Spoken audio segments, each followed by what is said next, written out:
안녕하십니까. 2강 수업이 진행되겠습니다. 2강은 우리가 조세의 기본 용어를 한 번 더 보도록 하겠습니다. 2강 내용을 볼 것 같으면, 기본 내용을 볼 것 같으면 뭐가 나와 있냐면 프린트해 볼 것 같으면 세법에 대해서 간단하게 또 설명을 해놨습니다. 조세에 관한 법률 규정을 법률 관계를 규정하는 법규이다 이렇게 써놨죠. 국세법과 지방세법으로 나누고 처음에 설명을 했던 겁니다. 국세법은 개별세법으로 되어 있다. 그러니까 소득세는 소득세법, 법인세는 법인세법. 단 상속 증여세는 두 개의 세목을 묶어서 하나의 세법으로 사용을 하고 있습니다. 예외적으로 이 세목 우리가 일세법을 적용하고 있다. 종부세법, 인지세법 이런 것들이 각각 개별세법으로 이루어졌다는 거죠. 공통세법으로는 뭐가 있냐면은 그와 같은 세목에 국세기본법이라든가 징수법이라든가 우리가 조세특례제한법이라든가 조세범 처벌법이라든가 이런 각종 절차법을 공통적으로 사용하고 있습니다. 지방세법은 통합세법입니다. 그래서 지방세법 안에 취득세도 있고 등록면허세도 있고 재산세도 있고 그렇습니다. 그러니까 국세는 개별적으로 세목이 다 되어 있지만 지방세는 통합세법으로서 우리가 세목이 다 지방세법 안에 있다 이렇게 보시면 되고, 그 다음에 공통세법으로는 지방세 기본법과 특례제한법, 감면이라든가 이러한 특례제한법이 따로 규정이 되어 있다 이렇게 보시면 됩니다. 자, 그 다음에 이제 두 번째 뭐가 나오느냐면 납세자가 나옵니다. 두 번째 요거부터 여러분들이 공부를 하셔야 됩니다. 납세자. 자, 납세자라는 것은 우리가 법률 규정에 의해서 세금을 납부할 의무가 있는 자를 납세자다 이렇게 얘기하고 있죠. 그런데 납세자는 광의의 개념입니다. 그렇다면 협의의 개념으로 볼 것 같으면 납세자에는 크게 납세 의무자가 있습니다. 납세 의무자가 있고, 그 다음에 또 하나 징수 의무자가 있습니다. 징수 의무자가 있다 이렇게 보시면 됩니다. 그러면 여기에서 징수 의무자를 먼저 공부를 한번 해보겠습니다. 징수 의무자는 쉽게 말해서 징수를 해서 대리납부를 하는 자를 말합니다. 여기에는 원천징수 의무자가 있습니다. 원천징수 의무자가 있다. 우리가 통상적으로 징수에 편의한 자가 징수하여 납입을 하게 되죠. 여러분들 월급을 탈 때 세금을 원천징수하지요. 바로 그 자들을 원천징수 의무자다 이렇게 얘기를 하고 있는 겁니다. 그 다음에 뭐가 있냐면은 특별징수 의무자가 있습니다. 특별징수 의무자다. 징수 의무자다 이렇게 보실 수 있습니다. 국세에서는 원천징수 의무자라고 하지만 지방세에서는 특별징수 의무자다 이렇게 얘기하고 있습니다. 원천징수 의무자, 특별징수 의무자. 그래서 징수에 편의가 있는 자가 징수하여 대리납부를 하는 그 자들을 징수 의무자다 이렇게 얘기하고 있습니다. 그러면 이 징수 의무자와 납세 의무자를 통칭하는 광의의 개념으로 우리가 납세자를 쓰고 있습니다. 그러면 납세 의무자라는 건 뭐냐? 납세 의무자는 이 자들을 우리는 납세 의무자라고 합니다. 첫 번째, 여러분들 본래의 납세 의무자가 있습니다. 본래의 납세 의무자, 납세 의무자다. 이 본래의 납세 의무자는 말 그대로 1차적인 납세 의무자를 말합니다. 그래서 사업을 한다면 그 사업자, 당사자가 바로 1차적인 납세 의무자죠. 그 자들을 우리는 납세 의무자다. 그 다음에 두 번째, 제2차 납세 의무자가 있습니다. 제2차 납세 의무자가 있다. 납세 의무자라는 게 있습니다. 제2차 납세 의무자는 보충적 납세 의무자입니다. 보충적 납세 의무자다. 이렇게 얘기할 수 있습니다. 무슨 말이냐면 예를 들어서 이 보충적 납세 의무자는 1차적 납세 의무자가 납부를 하지 못한 경우에 추가적으로 그 연대 책임을 져서 납부하는 그 보충적 납세 의무자를 말합니다. 어떤 경우가 있냐면 우리가 사업체를 갖다가 양수를 할 때 1차적으로 사업자가 납부하지 못한 세금을 사업의 양수인은 2차적으로 세금을 납부할 수 있습니다. 납부해야 될 의무가 있다는 겁니다. 그래서 2차 납세 의무자는 보충적 납세 의무자다. 그 다음에 세 번째는 연대 납세 의무자가 또 있습니다. 연대 납세 의무자다. 이 연대 납세 의무자는 말 그대로 공동의무의 관계자를 말합니다. 공동의무의 관계자를 말하는데 우리가 공동사업을 한다면 A와 B가 똑같은 연대적인 책임을 지고 납부할 의무가 있는 겁니다. 이들을 우리는 연대 납세 의무자다 이렇게 얘기할 수 있습니다. 그 다음에 또 나올 수 있는 게 뭐가 나오냐면 납세 보증인이 나오죠. 납세 보증인이라는 게 나옵니다. 납세 보증인, 우리가 세금을 우리가 조세 채무를 보증 쓴 사람을 말하죠. 그들도 납세 의무자다. 그 다음에 마지막으로 또 있다면 승계 납세 의무자도 있습니다. 우리가 승계 납세 의무자 여기까지. 자, 이들을 우리가 상속 같으면은 예를 들어서 부모님이 돌아가셨어요. 체납된 세금이 있다면은 그 자식이 세금을 승계하게 됩니다. 승계 납세 의무자. 상속의 경우 이들을 우리는 다 뭐라고 하냐면 납세 의무자라고 합니다. 자, 우리가 시험 문제에서 만약에 이렇게 나온다면 어떻게 할 것이냐. 그거를 제가 한 문제를 만들어 봤습니다. 핵심 문제 한번 보도록 하겠습니다. 다음 중 세법상 납세 의무자가 아닌 것은 1번 연대 납세 의무자, 납세 의무자 맞지요. 2번 제2차 납세 의무자, 납세 의무자 맞지요. 승계 납세 의무자, 납세 의무자 맞죠. 원천징수 의무자 아니죠. 원천징수 의무자 아닙니다. 납세 보증인, 그렇죠. 납세 보증인 역시 납세 의무자에 속합니다. 그래서 시험 문제는 납세 의무자를 물어보는 그러한 문제가 나올 수도 있습니다. 자, 이제 그 다음에 납세지라는 게 나오는데 납세지는 한번 읽어보면 됩니다. 지방세는 모두가 지방자치단체가 부과하고 걷어들입니다. 그래서 취득세라든가 등록면허세라든가 재산세라든가 이런 것이 전부 다 뭐냐면 물건 소재지예요. 물건 소재지 시군구가 바로 납세지가 된다. 그렇게 보시면 되고요. 국세는 중앙정부에서 걷는 겁니다. 그래서 개인일 경우에는 우리가 주소지입니다. 주소지 관할 세무서, 관할 세무서입니다. 지방세는 시군구에 갖다가 납부하시면 되지만 우리가 국세는 관할 세무서에다 납부하시면 된다. 그 다음에 비거주자는 사업장 또는 소득이 발생한 관할 세무서에 갖다 납부하시면 되고 법인은 본점이나 주사무소 관할 세무서에 납부하시면 된다. 그렇게 보시면 됩니다. 그럼 우리가 양도소득세를 공부할 건데 양도소득세는 어떻게 할 거냐. 양도소득세는 주소지가 없으면 거소지 관할 세무서에다 갖다 납부하시면 됩니다. 그 다음에 비거주자는 주소지가 없습니다. 사업장 소재지 또는 소득이 발생한 장소 관할 세무서에다 납부를 하시면 됩니다. 자, 그 다음에 세 번째 나오는 내용을 보도록 하겠습니다. 세 번째 나오는 내용은 과세 대상, 그 다음에 과세 표준, 과세 기간이 나오는데 과세 대상은 자, 우리가 아까 공부를 했었죠. 과세 대상. 자, 이 과세 대상이라는 것은 세금 부과의 대상이 되는 게 뭐가 있냐. 다른 말로 과세 대상은 우리가 과세 물건이라고도 합니다. 과세 물건이라고도 하고 다른 말로 과세의 객체이다. 과세의 객체이다 이렇게 우리가 쓰기도 합니다. 그래서 과세 물건, 과세 대상, 과세 객체 다 같은 말입니다. 그래서 시험 문제 나오면은 취득세의 과세 객체는 뭐냐. 그랬을 때 과세 대상이 뭐냐 이렇게 물어보는 겁니다.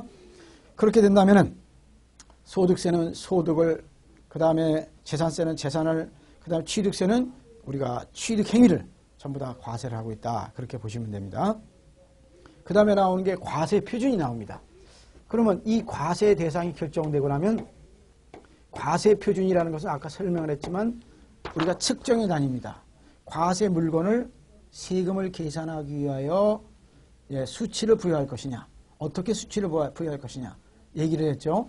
그래서 이 과세 표준은 가액으로 표시하면은 뭐라고 했죠? 종가세다 이런 말을 했습니다. 종가세. 나오는 게 또 나옵니다. 양으로 표시하면 뭐라고 하느냐. 양으로 표시하면 이거를 우리는 종량세다 이렇게 얘기를 했죠. 이와 같이 측정의 단위를 우리는 뭐라고 한다? 과세 표준이라고 한다. 그 다음에 나오는 게 과세 기간도 나오네요. 과세 기간. 과세 기간이라는 게 나오는데 요거는 세금 중에서 과세 기간이 있는 세금도 있고 없는 세금도 있습니다. 그래서 우리가 보통 소득세 같으면 1월 1일부터 12월 31일까지 이렇게 기간이 존재하죠. 세금 부과에 있어서 계산의 기초가 되는 과세 표준의 기초가 되는 그 기간을 우리는 과세 기간이다 이렇게 얘기합니다. 우리가 법인세 같으면 사업연도다 이렇게 얘기합니다. 그렇게 여러분들이 보시면 됩니다. 자, 그 다음에 세율이 나오지요. 하나하나 뭐 또 설명이 되고 있습니다. 세율은 곱해지는 비율이나 금액을 말한다. 그래서 표시 방법에 따라서 여기다 그냥 하겠습니다. 퍼센트로 표시하면 뭐라고 했죠? 아까 정률세율이다. 정률세율이다 이런 말을 했습니다. 그런데 이거를 곱하기 건당 6,000원이다. 이렇게 금액으로 표시한다면 이걸 뭐라고요? 정액세율이다. 정액세율이다 이렇게 설명을 했습니다. 정률세율과 정액세율이 있다 이렇게 보시면 됩니다. 그러면 이번에는 과세표준이 변함에 따라서 세율이 어떻게 됐냐 그걸 물어봅니다. 그때 비례세율, 누진세율, 역진세율 이런 말을 합니다. 그러면 과세표준의 크기에 따라서 과세표준의 크기에 따라서 분류하는 겁니다. 자, 예를 들어 갖고 제가 써보겠습니다. 과세표준 곱하기 세율을 하면은 이퀄 뭐가 나오느냐? 산출세액이 나옵니다. 산출세액이 이렇게 떨어집니다. 자, 이때 과표가 큰데 점점 커지는데 세율은 고정이 되어 있습니다. 세율은 고정이 되어 있다. 그러면 나오는 산출세액은 어떻게 될까요? 이게 커지면 고정되어 있어도 이거는 뭐예요? 비례적으로 커지게 됩니다. 비례적으로. 이때 이 고정된 이 세율을 뭐라고 하느냐면 세액이 비례적으로 떨어진다 해서 비례세율이라고 합니다. 비례세율이다. 자, 그럼 예를 들어서 제가 한번 예를 들어서 써보겠습니다. 100만 원짜리를 취득했습니다. 곱하기 4%.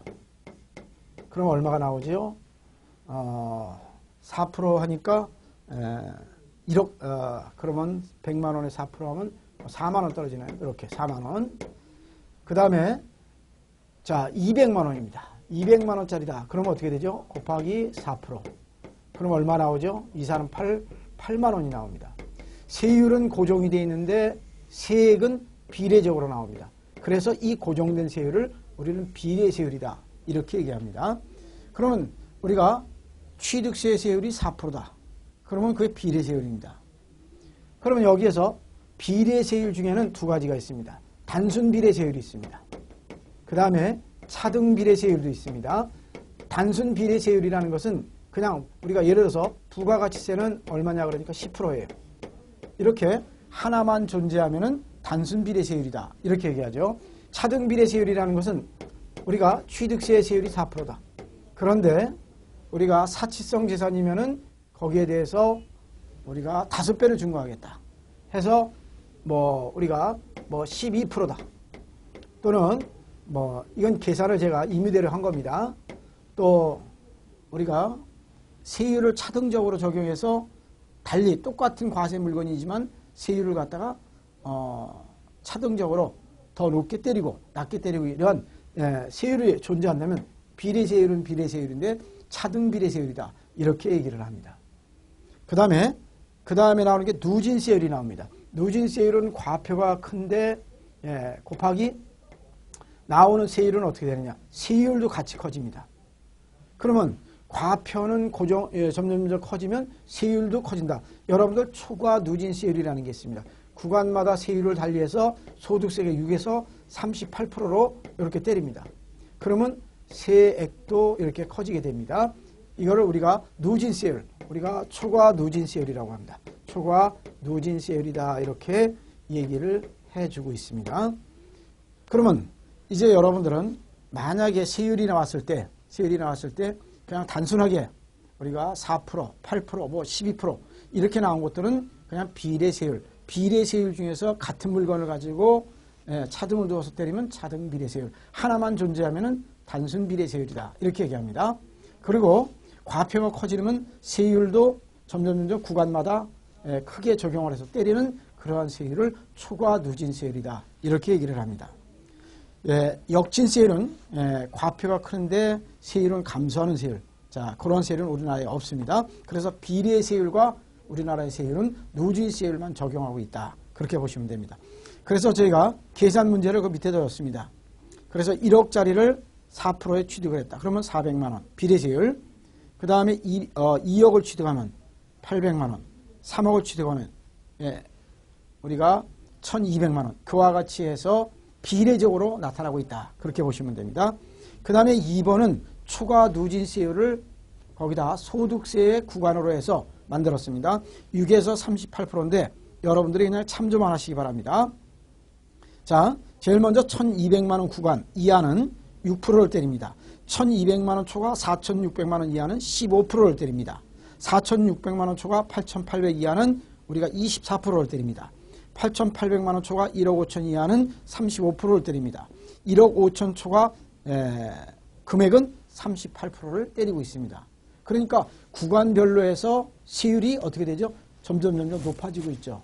그러니까 소득세의 세율은 그냥 수평적이 아니라 수직적으로 공평이 된다는 겁니다. 세금이 그래서 소득이 적은 사람은 세율이 낮고 소득을 많이 갖고 있는 사람은 구간별로 해서 세율을 더 때려서 그 누진을 해서 세금을 과세한다는 겁니다. 그 계산을 그 밑에다가 쭉 해놨으니까 여러분들이 한번 보시고 참조하시고 여러분들이 초과 누진세율이 어떤 거다 하는 것을 보시면 됩니다. 자, 그 다음에 세율 적용 방법입니다. 세율을 적용할 때 이런 말이 있습니다. 표준세율이다, 일정세율이다, 제한세율이다. 자, 이런 말이 도대체 뭐냐 이거예요. 표준세율이라는 것은 말 그대로 기본이 되는 세율을 정해놓고 지방자치단체가 조례에 의해서 플러스 마이너스 탄력을 적용할 수 있는 겁니다. 그러면 예를 들어서 지방세 중에 취득세가 있습니다. 취득세가 예를 들어서 4%다. 그러면 4%다. 그러면 여기에 플러스 마이너스 50%를 적용할 수 있다. 이렇게 나올 수 있습니다. 그러면 우리가 4%짜리 세율이 위로는 6%가 될 수 있고 밑으로는 뭐예요? 2%가 될 수 있고 50%를 갖다가 50%를 갖다가 올렸다 내렸다를 이렇게 할 수 있다는 겁니다. 이거를 갖다가 할 수 있는 그러한 세율을 표준세율이다. 그래서 표준은 일단 기본이지만 기본은 정해놨지만 지방자치단체의 조례로서 올렸다 내렸다 할 수 있는 그러한 세율을 무슨 세율이다? 표준세율이다. 이렇게 얘기합니다. 표준세율이다. 기억해 두시기 바랍니다. 자, 나중에 공부할 때 취득세는 특징이 뭐냐? 표준세율이다. 뭐 일정세율이다. 이렇게 물어보면 표준세율이다. 이렇게 얘기해야 됩니다. 그 다음에 일정세율이란 말입니다. 일정세율. 자, 일정세율은 세율을 고정시켜 놓은 겁니다. 탄력을 적용할 수 있다 없다? 없다는 겁니다. 탄력 적용을 할 수가 없어요. 플러스 마이너스 50%를 적용할 수 없는 그러한 세율을 말하고 있습니다. 그 다음에 제한세율이라는 말이 나옵니다. 이제 지방세에 갈 것 같으면 우리가 최고 세율을 정해놓고 요 안에서만 조정하십시오. 이렇게 된 세율이 제한세율인데 우리가 재산세에 도시지역분 재산세 세율이 제한세율이 있습니다. 그래서 최고나 최저를 정해놓고 그 안에서 세율을 정하는 것을 제한세율이다.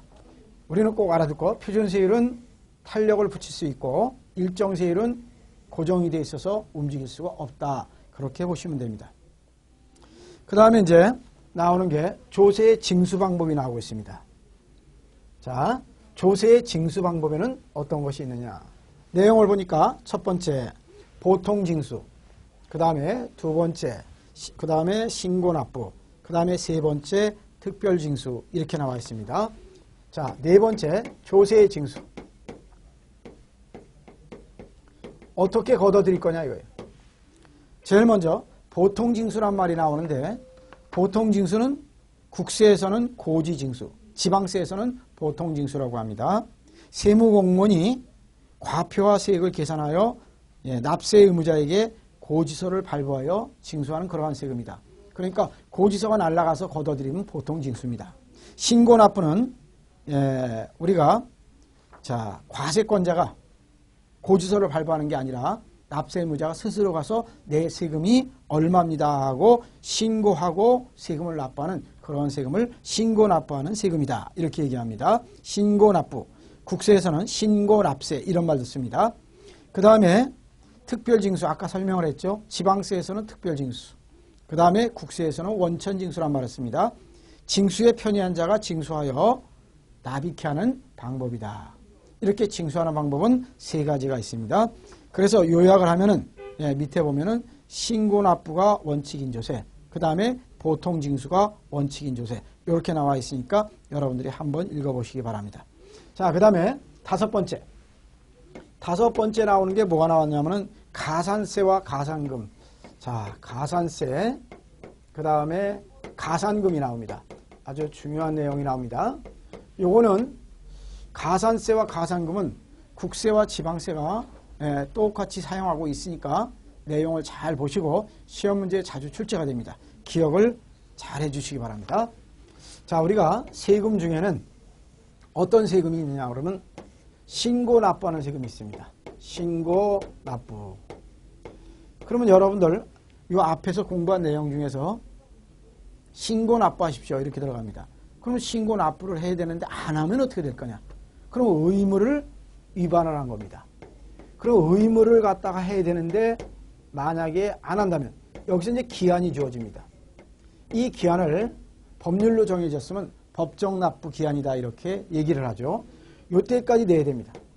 근데 의무를 이행하지 않으면 어떻게 되느냐? 지금 그거 아닙니까? 이때 의무를 위반할 것 같으면 바로 가산세. 요거는 행정벌로서의 조세입니다. 행정벌로서의 뭐라고요? 조세에 속한다 이렇게 보시면 됩니다.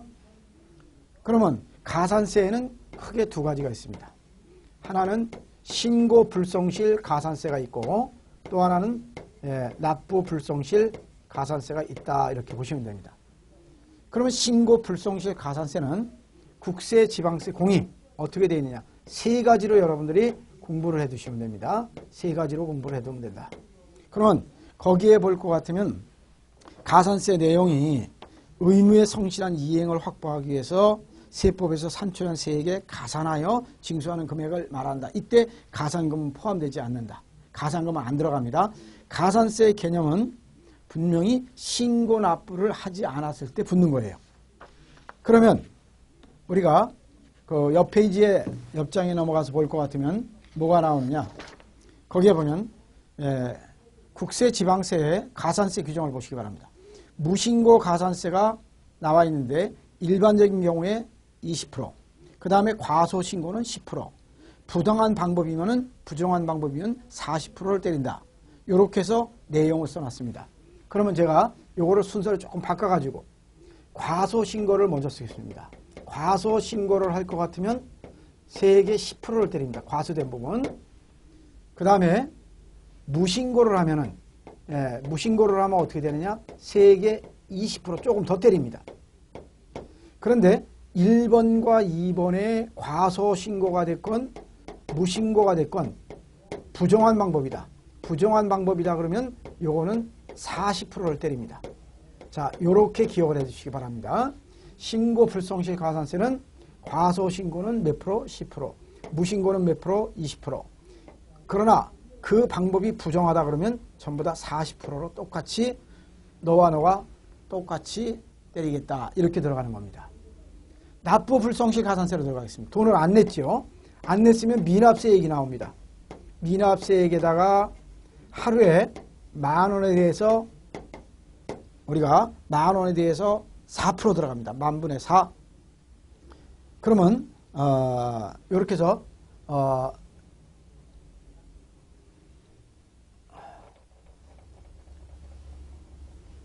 미납세 곱하기 그 다음에 나오는 게 여기다 그냥 이렇게 써놓겠습니다. 미납세 곱하기 그 다음에 앉는 날짜가 있습니다. 경과일수. 경과일수를 이렇게 쓰고 그 다음에 여기에다 연체이자율이 있습니다. 연체이자율. 이렇게 해서 연체이자율.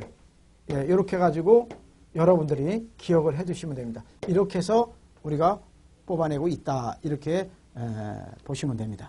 그러면 신고 불성실 가산세가 이렇게 있고 납부 불성실 가산세는 미납세 곱하기 앉는 날짜 그 다음에 연체 이자율을 곱해가지고 우리가 계산을 뽑고 있다. 이렇게 보시면 됩니다. 자, 그 다음에 여러분들이 그 다음에 해야 될 것이 이제 가산금이라는 게 나옵니다. 자, 가산금은 어떻게 되느냐? 가산금이라는 걸 한번 보도록 하겠습니다. 가산금은, 네, 여기 나오는 가산금은, 자, 요거는 연체이자입니다. 연체이자. 연체이자의 성격에 속한다. 연체이자의 성격에 속하는데, 이거는 고지서가 날아가는 보통징수가 있습니다. 보통징수. 보통징수가 있는데, 이 고지서를 제 날짜까지 안 냈을 때 어떻게 되느냐? 이걸 물어보는 겁니다. 그러면, 자, 만약에 이것도 고지서를 갖다 날렸는데, 여기도 기한이 있겠죠. 요거는 공무원이 지정을 해서 고지서를 날립니다. 그러면 그 기한까지 납부하지 않았을 때 이때 하나의 연체료가 붙게 됩니다. 그걸 일명 가산금이라고 합니다. 가산금이다. 이렇게 얘기합니다. 그러면 가산금은 어떻게 붙느냐? 가산금은 3%가 붙습니다. 국세, 지방세 다 똑같이 3%가 붙게 됩니다. 그러면 3%를 붙이고 그 다음에 자, 매 1월이 경과할 때마다 어떻게 되느냐? 그래도 안 내면 중가산금이 붙습니다. 중가산금이 붙고 있다. 그런데 이 중가산금이 얼마가 붙느냐? 이게 매월입니다. 매월 1.2%씩 60개월이 붙습니다. 60개월이 붙고 있다. 이렇게 보시면 됩니다. 그러면 곱할 것 같으면 616, 622, 72%가 총 붙게 되네요. 그래서 무거울 중자 중가산금입니다. 매월 붙습니다. 고지서가 날아가지 않아도 매월 붙게 된다. 그러면 첫 달에 가산금 3%가 붙고 그 다음 달부터는 안 내면은 1.2%씩 60개월이 이렇게 붙고 있다는 거예요. 60개월이 붙고 있다. 그런데 여기에서 알아야 될 것은 국세는 100만 원 미만, 그 다음에 지방세는 30만 원 미만 시에는 금액이 적어서 중과산금을 붙이지 않고 있다. 그렇게 기억을 하시면 됩니다. 자, 그래서 가산금이라는 것은 가산세는 조세에 속하고 신고 납부에 대한 의무를 이행하지 않을 때 붙는 게 가산세고, 가산금은 이미 고지가 되고 고지된 날짜에 안 냈을 때 연체이자로 붙는 것이 바로 가산금이다. 이렇게 여러분들이 기억을 하시면 됩니다. 그리고 이 가산금은 국세는 100만 원 미만, 지방세는 30만 원 미만 시에는 징수하지 아니한다. 그렇게 보시면 되겠습니다. 자, 그 다음에 이제 나오면은 우리가 옆에 보면은 뭐가 나와요?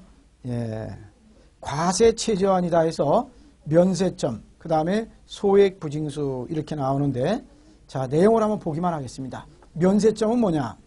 과세권자가 부과권을 포기하는 방법으로서 표준의 금액이 일정 금액 이하일 때는 조세를 부과하지 아니하는 제도다. 자, 이게 무슨 말이냐면은, 자, 면세점입니다. 면세점. 쉽게 말하면은 세금 계산합니다. 과세표준 곱하기 그 다음에 세율, 그럼 뭐가 나오죠? 산출세액이 이렇게 떨어집니다. 산출세액이 이렇게 떨어진다. 그런데 만약에 취득세는 취득가액을 과표로 삼습니다. 그런데 이 취득가액이 너무 적어요. 취득가액이 50만 원입니다. 50만 원 이하일 때, 50만 원 이하일 때는 면세점을 적용한다. 면세점을 적용한다. 이렇게 얘기를 합니다. 그러면 쉽게 말하면 과표가 50만 원 이하일 때는 면세점을 적용한다. 면세점은 바로 뭐예요? 과표가 적어서 세금을 부과하지 않겠다는 뜻이에요. 이게 면세점입니다. 그래서 취득세는 취득가액이 50만 원 이하, 그 다음에 상속증여세는 과세표준이 50만 원 미만일 때는 과세하지 아니하고 있다. 그러면 같이 이해를 해보시는데 소액부징수가 나옵니다. 소액부징수는 여기에서 생각을 하셔야 돼요. 세금을 계산했어요. 자, 그러면 세액을 고지하려고 합니다. 그런데 뭐 예를 들어서 얼마 나오진 않았어요. 1,200원 나왔어요. 뭐 150원 나왔어요. 세금이. 이걸 고지하려고 보니까 담당 공무원의 수고라든가 우편 발송 비용이라든가 전부 다 뭐예요? 징세비도 안 나온다는 겁니다. 그러면 그와 같은 세금은 걷지 않겠다. 그래서 아예 세액이 적어가지고 걷지 않는 것을 우리는 소액부징수다. 소액부징수 이렇게 얘기합니다. 아예 과표가 적어서 걷지 않으면 면세점, 나온 세액이 너무 적어서 걷지 않으면 소액부징수다. 이렇게 얘기를 하죠. 그래서 재산세나 지역자원시설세에 갈 것 같으면 고지서 한 매당 2,000원 미만은 소액부징수, 소액징수하지 않겠다. 소액징수 면제 이렇게 들어갑니다.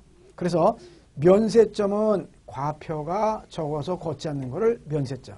그 다음에 소액부징수는 세액이 나왔는데 징세비도 안 나오니까 담당 공무원 수고비도 안 나오니까 아예 걷지를 않겠다. 그러면 소액부징수. 소액부징수는 우리가 재산세 고지서 한 매당 우리가 이렇게 들어갑니다. 2,000원 미만은 징수하지 않는다. 그렇게 보시면 됩니다. 그리고 그 밑에 보면 등록면허세, 지방소득세, 지방교육세 등은 소액부징수나 면세점 규정이 없다. 그렇게 보시면 됩니다.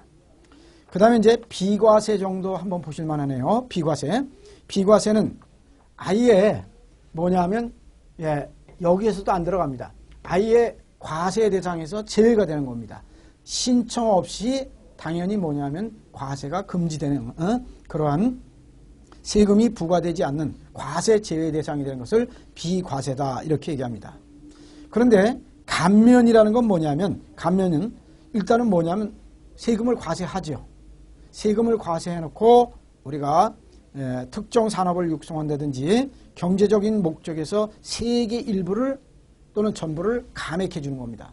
그래서 비과세는 아예 과세 대상에서 제외가 되고 그 다음에 감면이라는 것은 일단 계산을 해놓고 그 다음에 우리가 세액의 일부를 깎아주고 전부를 깎아주는 그런 것을 우리는 감면이다 이렇게 얘기합니다. 그 다음에 각하는 우리가 그냥 한번 읽어보시면 됩니다. 청구에 대한 신청 요건이 충족되지 아니한 경우에 내리는 결정이다. 각하의 결정 시에는 청구 내용에 대해서 심리하지 아니한다. 뭐 민법에서 이제 공부하실 겁니다. 기각도 마찬가지. 결정 기간의 청구 내용을 심리한 결과 그 불복 청구가 이유가 없다 하여 내리는 결정이다. 즉 불복 청구인의 주장이 받아들여지지 않는 결정이다. 이렇게 해서 한번 읽어보시면 됐고 우리는 이와 같이 우리가 세금을 부동산에 관련된 세금을 공부하기 위해서 기본적으로 알아야 될 용어들을 한번 전부 다 살펴봤습니다. 그러면 부동산 활동과 관련된 세금 시험 문제에 정확히 나오는 것은 5개의 세목이 있더라. 바로 취득세, 등록면허세, 그 다음에 재산세, 종부세, 양도소득세. 이 5가지를 공부하기 위해서 바로 필요한 것이 지금까지 나온 기본 용어와 또 여러 가지 공통사항들을 여러분들이 본 것입니다. 이걸 우리는 조세의 총론 부분이다 해가지고 공부를 하게 됩니다. 총론 부분에서 시험 문제가 2문제 정도가 출제가 되고 이 5문항 중에 세목 중에서 국세에서 7개, 지방세에서 7개가 골고루 시험 문제가 출제가 된다고 볼 수 있습니다. 자, 여러분 새로 입문하시면서 세법에 대한 기본 용어를 한번 쭉 들어봤습니다. 이 내용을 가지고 여러분들이 기본 내용에서는 취득세와 양도소득세를 중심으로 해서 전부 다를 강의할 수 없습니다. 그러나 취득세가 어떤 것이고 어떤 게 과세 대상이고 그 다음에 어떤 식으로 납부를 하는가 그 정도 간략하게 하고 양도소득세는 어떻게 해서 나온 세금이고 과세 대상이 뭐고 그 다음에 어떤 식으로 납부를 하는가 그 내용을 간단하게 공부하도록 하겠습니다. 다음 시간에 그럼 중점적으로 공부하기로 하고 이번 시간 수업은 여기서 마치도록 하겠습니다. 수업하시느라고 수고 많으셨습니다. 감사합니다.